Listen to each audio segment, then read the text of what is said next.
ለ2019 ብንሰራቸው አዋጭና ትርፋማ የሚያደርጉ ምርጥ የቢዝነስ ሐሳቦችን ልንገራችሁ። ያለፈው 2018 ዓመተ ምህረት ላይ ጊዜያችንን በከንቱ አሳልፈን ሊሆን ይችላል፣ አሊያም ደግሞ ትርፋቸውን ብዛም ያልሆኑ የተለያዩ ቢዝነሶች ላይ ተሰማርተን ገንዘባችንን አባክነን ሊሆን ይችላል። ያለፈው አልፏል። አሁን ግን መንቃት አለብን። የፊታችን 2019 ላይ በአነስተኛ ካፒታል፣ በመካከለኛ ካፒታልና በከፍተኛ ካፒታል ብንሰራቸው አዋጭ የሆኑ ምርጥ የቢዝነስ ሐሳቦችና ውጣ ውረድ ያልበዛባቸውን አሪፍ የቢዝነስ ሐሳቦችን ልንገራችሁ። እስከ መጨረሻው ድረስ ከኔ ጋር አብራችሁን ቆዩ። አንድ ሰው ቢዝነስ ሲያስብ ቀድሞ ማሰብ አለበት። ሁሉም ቢዝነስ ያዋጣል ማለት አይደለም፣ ግን የተመረጡ ምርጦቹን ልንገራችሁ። ከዛ በፊት እኔ ሀብትሽ የሥራ ሰው ባላለው የምትመለከቱት የሶሻል ሚዲያ ፕላትፎርም ሀብትሽ የሥራ ሰው ይባላል። የተለያዩ የቢዝነስ ሐሳቦችን የምለቅበት ስለሆነ ዩቲዩብ ላይ ካላችሁ ሰብስክራይብ፣ ቲክቶክ ላይ ካላችሁ ደግሞ ፎሎው፣ ላይክ፣ ሼር ያደረጋችሁ ዝግጁ መሆናችሁን ኮሜንት ላይ ያሳወቃችሁን እንቀጥል። ዛሬ ቢዝነሶቹን አንኳሮቹን ነው የምነግራችሁ። እንቀጥል። የመጀመሪያው ቁጥር 1 ኮፊ ሃውስ ነው። ኮፊ ሃውስ ራሴም የተሰማራሁበትና በተለይ በ2018 ዓመተ ምህረት ትርፋማ የሆንኩበትና ለ2019ም በርካታ ብራንቾችን ለመክፈት ቅድመ ዝግጅት እያጠናቀቅኩበት ያለውት ስለሆነ እኔ ያተረፍኩበትን እኔ ያለፍኩበትን እኔም ማቀውን የቢዝነስ ሐሳብ ቁጥር 1 ላይ አስቀምጬላችኋለሁ። ስለዚህ ኮፊ ሃውስ የሚለውን ቢዝነስ ወይም ደግሞ ካፌ የሚለውን ቢዝነስ በቁጥር 1 እንድታስቀምጡልኝ ይፈልጋለሁ። እናንተም ማስታወሻ እየያዛችሁ ጻፉ። ሁለተኛ የእንስሳት እርባታ ነው። እኔም ብሰራ በጣም የምመኘው ሌሎችም የተቀየሩበትና የተለወጡበት ሚሊዮነር የሆኑበት ወደፊትም ቢሰራ መቼም የማያረጅና ምርጡ ቢዝነስ የእንስሳት እርባታ ነው። ካሁን በፊት በተደጋጋሚ ተናግር ያለው መጨረሻ ላይ እንዴት ይሰራል፣ ካፒታሉ ስንት ነው፣ እንዴት ነው የሚለውን መጨረሻ ላይ ነግራችኋለሁ። አሁን ግን ቢዝነሶቹን ብቻ እንቀጥል። ሶስተኛ ላይ የእንስሳት ተዋጽኦ ነው። ልብ ብላችሁ አዳምጡኝ። የእንስሳት ተዋጽኦ ወይም ደግሞ የአጠቃላይ ያለው የእንስሳት ተዋጽኦ ግባት የሚባለውን ቢዝነስ ማለት ነው። እንደ ማከፋፈያም እንደ ማምረትም ከዛ በተጨማሪም ደግሞ ራሳችሁ አገልግሎት መስጫ ወተትና የወተት ተዋጽኦ እንደሚባለው ሊሆን ይችላል። ግን አጠቃላይ በውስጡ ማር፣ ቅቤ ሊሆን ይችላል፣ ወተት፣ አይብ እንዲሁም ደግሞ በርካታ የባልትና ነገሮችን አጠቃላይ ጨምሮ የእንስሳት ተዋጽኦ ወይም ደግሞ የእጽዋት ተዋጽኦ የሚባሉ ቢዝነሶችን ብትጀምሩ ትርፋማ ትሆናላችሁ። 2019 ላይ ነው እየነገርኳችሁ ያለሁት። አራተኛ ላይ የህንፃ መሳሪያ ነው። ህንፃ መሳሪያ በጣም እጅግ ትርፋማ የሚያደርግ ምርጥ የቢዝነስ ሐሳብ ነው። በአነስተኛ ካፒታል፣ በመካከለኛ ካፒታልና በከፍተኛ ካፒታል ነው እየነገርኳችሁ ያለሁት። ስለዚህ የህንፃ መሳሪያ በከፍተኛ ካፒታል ከሚመደበው ውስጥ ስለሆነ ከፍተኛ ካፒታልና የተሻለ ካፒታል አለኝ የምትሉ ሰዎች ካላችሁ ህንፃ መሳሪያንም መጀመር ይቻላል። አምስተኛ አትክልትና ጁስ ቤት ነው። ይሄም በ2019 የሚያዋጣችሁ ከ2018 ተሞክሮ እየወሰርኩም ወደፊት ቢሰሩ የማያረጁና ምርጥ የቢዝነስ ሐሳቦች ስላልኳቸው ነው። እነዚህ ሰዎች ስለተቀየሩባቸው ነው አትክልትና ጁስ ቤት ብያቸዋል። አምስተኛ። ስድስተኛ የኦንላይን ቢዝነስ የሚባል ቢዝነስ አዋጭና አትራፊ ነው። እኔም ተጠቃሚ ነኝ። በተለያዩ ሶሻል ሚዲያ ፕላትፎርሞች ላይ ታቆኛላችሁ ብዬ አስባለሁ። እቃዎችን በመሸጥና በመለወጥ እንዲሁም ደግሞ ለናንተ ሰጀስት በማድረግ ነው። እነዛ እቃዎች ደግሞ በኦንላይን የሚሸጡ ግብይቶች ናቸው። በኦንላይን ቢዝነስ ውስጥ የሶሻል ሚዲያ ስራ ሊገኝ ይችላል፣ አሊያም ደግሞ እቃዎችን በኦንላይን የመሸጥ ስራ ሊሆን ይችላል። ይሄኛው ቢዝነስ እጅግ በጣም ትርፋማና አዋጪ የሆነ ነው። ኦንላይን ስራ ኦንላይን አብሮ ተጨማሪ ለምሳሌ ዩቲዩብም፣ ቲክቶክም፣ ፌስቡክም ሊሆን ይችላል። በእነዚህ በሶሻል ሚዲያዎች ላይ ገንዘብ ማግኘትም ራሱን የቻለ አትራፊና አዋጪ የሆነ የቢዝነስ ሐሳብ ነው ልላችሁ ፈልጋለሁ። እንቀጥል። አሁንም ሰባተኛ የጓሮ አትክልት ወይም ደግሞ ግብርና የሚባለውን ቢዝነስ በ2019 ላይ በደንብ እንድታስቡበት ፈልጋለሁ። በስደት ላይ ያላችሁ ሰዎች ካላችሁ ገንዘባችሁን ባንክ ቤት ከምታስቀምጡ አገር ቤትም ያላችሁ ሰዎች ካላችሁ ወደ ክፍለ ሀገሩ ቤተሰብ ያላችሁ መሬት ያላችሁ መሬታችሁ ጾም የሚያደር ሰዎች ካላችሁ መስኖና አጠቃላይ ከመስኖ ስራ ጋር በተገናኘ ሊሆን ይችላል። ወይም ደግሞ አካባቢያችን ውሃ የለም ካላችሁ ደግሞ ውሃ በቀላሉ ከመሬት ውስጥ መውጣት እንዴት እንደሚችል ካሁን በፊት ቪዲዮ ሰርቻለሁ። እዚህ የግብርና ስራ ላይና የጓሮ አትክልት ስራ ላይ በከተማ ላይ ያውደለደላችሁ ያላችሁና የከተማውን ስራ ለምዳችሁ ወደ ገጠር አንሄድም ያላችሁ ሰዎች ካላችሁ ግዴላችሁም ከገጠር እየሰራችሁ ወደ ከተማ መታችሁ መኖር ይቻላል። ገጠር ላይም የከተማውን ኑሮ ገጠር ላይ መውሰድ ስለምትችሉ የግብርናና የጓሮ አትክልት ቢዝነስ ላይ ብትሰማሩ የተሻለ ትርፍ ታገኙበታላችሁ። ከወዲሁ አስቡበት እላችኋለሁ። መጨረሻ ላይ ቢዝነስ ፕሮፖዛሉ እንዴት ነው፣ እንዴት እንሰራለን፣ መነሻ ካፒታሉ እንዴት ነው፣ ግብአቶቹን በቅናሽ ዋጋ ከየት እናገኛለንና የሥራ ሲስተሙና ሚስጥሩ ምን ይመስላል እመለስበታለሁ። መጨረሻ ላይ እንቀጥል። አላችሁ ወይ ከኔ ጋር አለን በሉን። ከስር ላይ እንቀጥል። ስምንተኛ የውሃ ቁፋሮ ስራ ነው። በገጠር በከተማ ሊሆን ይችላል። የውሃ ቁፋሮ ስራ ላይ ብትሰማሩ 2019 ላይ ትቀየሩበታላችሁ። ከሀገር ውስጥ እስከ ውጪ በስደት ሰዎች ተመልሰው በዚህ የውሃ ቁፋሮ ስራ ላይ ተሰማርተው የተሻለ ትርፍና ሚሊዮነር እየሆኑበት ያለው ቢዝነስ ስለሆነ ማሽኑን በአንድ ጊዜ 900 ሺህ ብር ገዝታችሁ ማለት ነው በአንድ ቁፋሮ ስራ 300፣ 400፣ 500 ሺህ ብር 700 ሺህ ብርም በአንድ ስራና በአንድ ሳምንት ብቻ ራሱ እያገኛችሁ የተሻለ ትርፍ የምታገኙበት የውሃ ቁፋሮ ስራ ነው። ዘጠነኛ የመኪና እጥበት ስራ ነው። ላቢያጁ እኔም በ2018 ዓመተ ምህረት የተሰማራሁበትና ወደፊትም ገና ቦታ እየፈለኩ ያለሁበትና ብራንች ብከፍት ደስ የሚለኝና አትራፊ የሆነ ስራ ስለሆነ የመኪና እጥበት ወይም ደግሞ ላቢያጁ የሚባለው ቢዝነስ በአነስተኛ ካፒታል ተብሎ ከሚመደበው ውስጥ ነው። በዚህ ቢዝነስ ላይ ብትሰማሩ የተሻለ ትርፍ ታገኙበታላችሁ ነው። እንቀጥል። አሁንም የእንስሳት ንግድ የሚባል አለ። እንስሳት ንግድ ላይ ገንዘብ ያላችሁ ሰዎች ካላችሁ፣ ከተማ ላይ አሁንም ደግሞ የምትጋፉ ሰዎች ካላችሁ ከገጠር ወደ ከተማ እንስሳት እርባታ ላይ አይታችሁ ከሆነ በጣም በርካታ ሲኖትራክ ያላቸውና ተጎታች መኪና ያላቸው አይሱዙ ያላቸው በርካታ የገጠር ልጆች አሉ፣ ጎረምሶች አሉ። በጣም ከገጠር በግ ወደ ከተማ ይዘው እየመጡ እንዲሁም ደግሞ ከብቶችን የእንስሳት ንግድ ላይ የተሰማሩ ሰዎች አሉና ኤኒዌይስ እዚህ ቢዝነስ ላይ በደንብ ዲቴል አስፈላጊ ሆኖ ከተገኘ መጨረሻ ላይ የምናገር ይሆናል። ግን እንቀጥልበት። አጠራጠር አድርጌ ለማሳወቅ ያክል ነው፣ ጊዜያችሁን እናንተንም እንድትጠቀሙበት ለማለት ያክል ነው። ጊዜው የቢዝነስ የሥራ ስለሆነ 11ኛ ላይ የልብስ ስፌት ቢዝነስ የሚባል አለ። ሽፎን ሊሆን ይችላል፣ ሱፍ ሊሆን ይችላል፣ ኤኒ ልብስ ሊሆን ይችላል። የልብስ ስፌት ቢዝነስ ላይ እኔ ቡቲክና ልብስ አላልኩም፣ ጥሩ ነው፣ እሱም ያዋጣል፣ አሪፍ ነው። ግን የተሻለ ሆኖ ያገኘሁት ደግሞ በትገቡበት እዚህ ቢዝነስ ላይ አሁን ጋርመንት ተብሎ የሚታወቀው ከውጭ ሀገር የሚመጡ የተለያዩ አልባሳትን ተክተው እዚህ ሀገር ውስጥ ላይ በማመሳሰል ልብሶችን እየሰፉ የሚሸጡ ሰዎች በጣም የተሻለ ትርፍ እያገኙ ስለሆነ የጋርመንት እንደዚህ ልብስ ስፌት ቢዝነስ ላይ በተሰማሩ ትርፋማ ትሆናላችሁ ነው። በጣም እንግዲህ በልብስ ስፌት ውስጥ መቼም አስፈላጊ ሆኖ ከተገኘ የልብስ ስፌት ቢዝነስ ብላችሁ እኔ ራሴ ዩቲዩብ ላይ ብትገቡ የልብስ ስፌት ማሽኑ ስንት ይገዛል፣ እንዴት አድርጋችሁ ነው የምትሰሩት፣ ጣቃውን ከየት ታገኛላችሁ፣ ብቻ ኤኒዌይስ እያንዳንዱ ነገር አስቀምጫለሁኝ። ወደፊትም የምመለስበት ይሆናል ማለት ነው።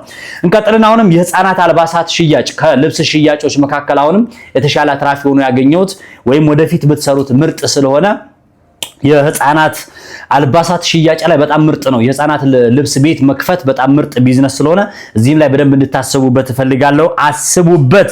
ከዛ ቀጥሎ ደግሞ 13ኛ ላይ ደርሰናል። በነገራችን ላይ 13ኛ እስኪ ከኔ ጋር መሆናችሁን እስኪ በየትኛውም ሶሻል ሚዲያ ሆኑ ኮሜንት ላይ ጻፉልኝ። እስኪ አለን በሉኝ። የምትፈልጉት ኮሜንት ካለ ከስራ አስቀምጡልኝ። ምንም ችግር የለውም። ቅንነት ካለ፣ ደግነት ካለ፣ መልካምነት ካለ ከናንተ ተከፍሎኝ አይደለም። እኔም የተቀየርኩበትን ሰዎች እየተቀየሩበት ያለውን ምን አይነት ቢዝነስ ልሰራ እያላችሁ ግራ ለገባችሁ ሰዎች ነው ቢዝነስ ሰጀስት እያረኳችሁ ያለውትና አሁንም ሰብስክራይብ ያላደረጋችሁ ካላችሁ እስኪ ተጫኑት። ከፊት ለፊታችሁ ዩቲዩብ ላይ ካላችሁ ጥቁር ከሆነ የሚታያችሁ ኦሬዲ ሰብስክራይብ ያላደረጋችሁትን ማለት ነው። ሰብስክራይብ አድርጉ፣ ቪዲዮ ላይክ አድርጉት። ቲክቶክ ላይ ያላችሁ ደግሞ ፎሎ፣ ላይክ፣ ሼር አድርጉ። ሌላ ዘፈን፣ ሌላ ሙዚቃ፣ ሌላ ፕራንክ ቢሆን እስካሁን ማንንም አይቀድማችሁ ነበረ ፎሎ ለማድረግ። እሺ እንቀጥል። ለማንኛውም ልትጠቀሙ ካላችሁ አድርጉት። የሴቶች አልባሳትና ቦንዳ ስራ የሚባለው ቢዝነስ ነው። ከወንዶች ይልቅ አሁን በቁጥር አንድ ቡቲክና ወይም ደግሞ ልብስ ቤት ተብሎ ሲታሰብ ይህ የሴቶች ከህፃናት ቀጥሎ የሴቶች አልባሳት የሚባለው እሱም እንደዚሁ በመጠኑ እኔ ሞክሬያለሁ፣ እየሰራሁ ነው ያለሁት እሱም ቢዝነስ የሴቶችና አልባሳት ወይም ደግሞ በተለይ ከውጭ ሀገሩ ይልቅ የቦንዳ ስራ ተብሎ የሚታወቀው ሴቶች በብዛት እቺን ነገር ነው የሚጠቀሟትና የቦንዳ ስራ ላይ የሴቶች የቦንዳ አልባሳት ስራ ላይ ብትሰማሩ የተሻለ ትርፋማ የምትሆኑበት ነው። ካፒታሉም በአነስተኛ ካፒታል የምትጀምሩት ስለሆነ እዚህ ቢዝነስ ላይ መሰማራት ትችላላችሁ ነው። 14ኛ ላይ ሸቀጣ ሸቀጥ ነው። ሸቀጣ ሸቀጥ ቢዝነስ በጣም ትርፋማ ያደርጋል፣ አዋጪ ነው። ከፍ ያለ ካፒታል ካላችሁ ደግሞ ሱፐርማርኬትም ትችላላችሁ። ግን ሸቀጣ ሸቀጥ ላይ አሪፍ ሎኬሽን ቦታ፣ ምርጥ ቦታ ላይ መርጣችሁ ሸቀጣ ሸቀጥ በዚህ ላይ ጉራጌዎች ታውቃላችሁ፣ በዚህ ቢዝነስ ላይ ከሰርን ብለው አይወጡም። ግን እናንተም ሰፈር ላይ በተለይ ደግሞ የቤት እመቤት የሆናችሁ ብዙም ከሰፈር ርቃችሁ መስራት የማትችሉ ሰዎችና እንዲሁም ደግሞ ብዙ በአቅማችሁ ደከም ያላችሁ ሆናችሁ ደግሞ ሸቀጣ ሸቀጥ ቢዝነስ ብትጀምሩት፣ በተለይ ሴቶች ብትጀምሩት ይሄኛውን ቢዝነስ አሪፍ ነው። ወንዶችም ይቻላል። ግን እንደ ወንድ ደግሞ የሚያለፋ ወጣ ብላችሁ ደግሞ የተሻለ በደንብ ቢዝነስ ጠገብ የሚያደርግ ቢዝነስ ብትሰሩ ጥሩ ነው ብዬ አስባለሁ። እዚህ ላይ ብዙም ቁጥጥር የሌለበትና የተሻለ ትርፍ የምታገኙበት ዘርፈ ብዙ የሚያሰራችሁ የሸቀጣ ሸቀጥ ቢዝነስ ነው።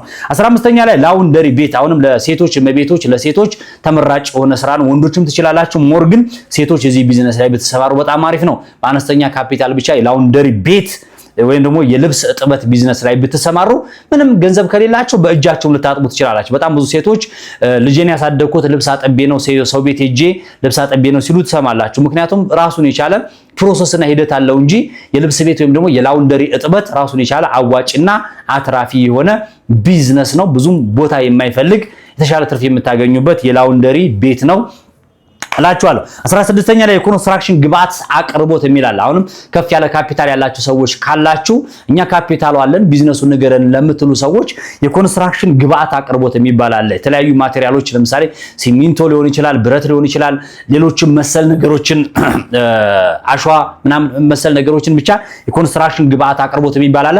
ከዚህ ጋር በተገናኘ የኮንስትራክሽን ማቴሪያልስ ኪራይ ሊሆን ይችላል። ይሄኛውም እጅግ በጣም ትርፋማ ነው። አንድ ጊዜ ማቴሪያሎችን ገዝታችሁ ሚክሰር፣ ቫይብሬተር፣ ሌሎችን ብቻ መሰል ነገሮችን አብራችሁ እየሰራችሁ ትርፋማ የምትሆኑበት የኮንስትራክሽን ግብአት የሚባል ቢዝነስ ብትሰማሩበት በጣም አሪፍ ነው ላችሁ ፈልጋለሁ። እንቀጥል። ፋርማሲ የተሻለ አቅም ያላችሁ ሰዎች ካላችሁ ፋርማሲ ብትከፍቱ በጣም ትርፋማ ያደርጋችኋል። ፋርማሲ ለመክፈት በነገራችን ላይ እናንተ ግዴታ ፋርማሲ መማርና ወይ ዲግሪ፣ ማስተሬት፣ ፒኤችዲ መያዝ አይጠበቅባችሁም። ግን ሰው መቅጠር ትችላላችሁ። ሰው ቀጥራችሁ በዚህ ስራ መስክ ላይ በዚህ ፊልድ ላይ የተመረቀ ሰው ካለ በሱ ላይሰንስ ወይም ደግሞ ከሱ ጋር በቀጠር አድርጋችሁት ቢዝነሱን መክፈት ትችላላችሁ ነው።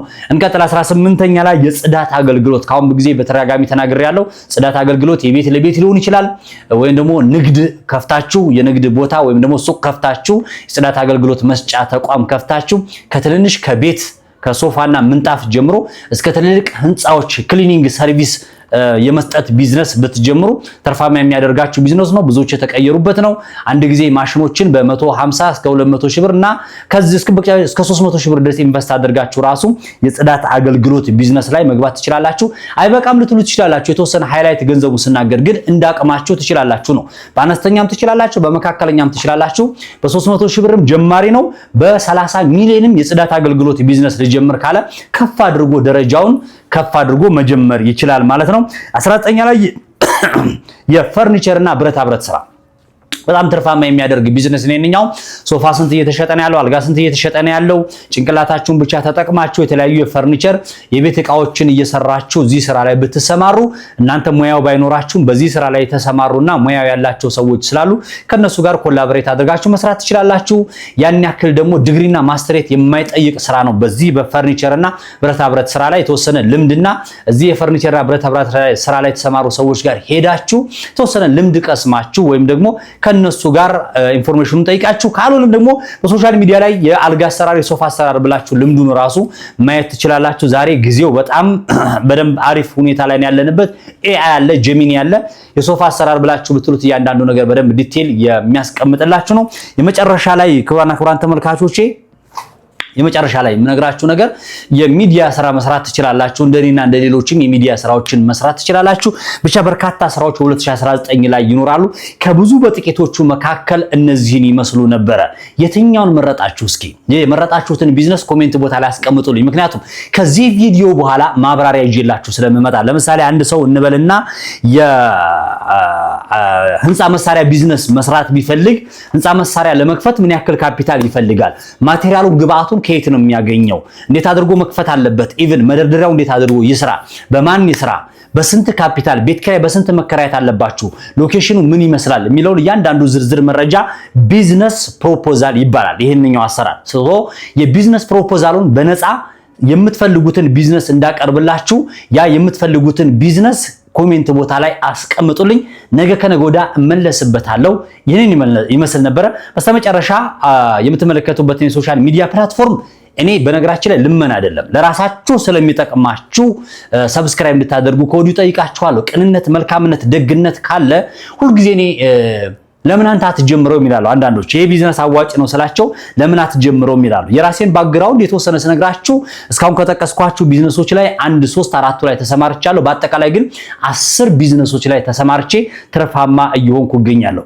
አንዳንዶቹ የጠቀስኳቸው ቢዝነሶች ላይ ለምሳሌ አንዱ ሰሞኑ በሶሻል ሚዲያ ሲንቀሳቀስ የነበረው ቶሚ ወይም ቶማስ የሚባለው ኮፊ ሃውስ ላይ ከሰርኩ ብሏል። ለምን እንደከሰረ እኔ ምክንያቴን ተናግሬያለሁ። አብዛኛዎቹ ከመቶዎቹ 99 ሰዎች ተስማምተውበታል። ለምን ነው መሰላችሁ? ምርጥ አድርጎ ዲኮር አድርጎት ከፍቶታል። ግን ሎኬሽን አልመረጠም። ሎኬሽን ለሁሉም ለተቀስኳቸው ቢዝነሶች ላይ ሎኬሽን እጅግ በጣም ወሳኝነት አለው። ከሎኬሽንም ሎኬሽን እያንዳንዱ ቢዝነስን የትኛው ሎኬሽን ላይ ይፈልጋል፣ የትኛው ሎኬሽን ላይ ነው መከፈት ያለበት። ለምሳሌ ፍርድ ቤት አካባቢ ስቴሽነሪ ብትከፍቱ ያዋጣችኋል አይደለ?